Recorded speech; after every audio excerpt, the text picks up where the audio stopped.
Guys, आज हम करेंगे क्लास 10th मैथ्स एनसीईआरटी के बोर्ड एग्जाम प्रिपरेशन के लिए कुछ एक्स्ट्रा क्वेश्चन सॉल्व, जो कि हम चैप्टर नंबर 2 पॉलिनॉमियल से कर रहे हैं। इसी सीरीज में अभी हम करेंगे question number 10। Guys, question number 10 है, if the sum and product of the zeros of the polynomial ax² - 5x + c are equal to 10 each. 10 each का मतलब है कि जो ये गिवन पॉलिनॉमियल है उसके जीरोज का सम भी 10 है एंड उसके जीरोज का प्रोडक्ट भी 10 है। Find the value of A and C. तो उस केस में हमने ए और सी की वैल्यू क्या करनी है, फाइंड करनी। तो सबसे पहले हम राइट करेंगे यहाँ पर द गिवन क्वाड्रेटिक इक्वेशन, और हम कह सकते हैं the given quadratic polynomial is. तो according to question quadratic polynomial क्या है, ax² - 5x + c is equal to 0। ये हमारा क्या है, गिवन क्वाड्रेटिक पॉलिनॉमियल है। अब अगर मैं इसकी स्टैंडर्ड क्वाड्रेटिक पॉलिनॉमियल या standard quadratic equation ax² + bx + c equals to 0 से अगर इसका कंपैरिजन करूँ, ये हमने रफ में करना है, मीन्स आपने इसको तो डायरेक्ट यहाँ से हमारा जो ax² का coefficient a is equals to a, b equal to जो x का कोएफिशिएंट यानी -5 and c is equals to क्या है, c ही है यहाँ पर। तो according to formula sum of roots या sum of zeros is equals to -b/a होता है।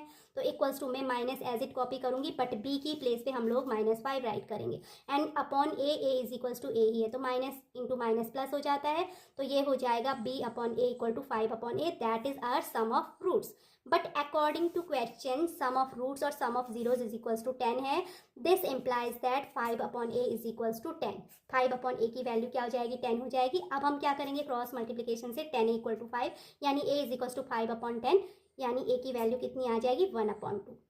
अब हमने a की वैल्यू फाइंड कर ली। अब हम आगे करेंगे इस क्वेश्चन में। तो according to question product of zeros भी कितना है, 10 है, but according to formula product of roots और जीरोस कितना होता है, c/a।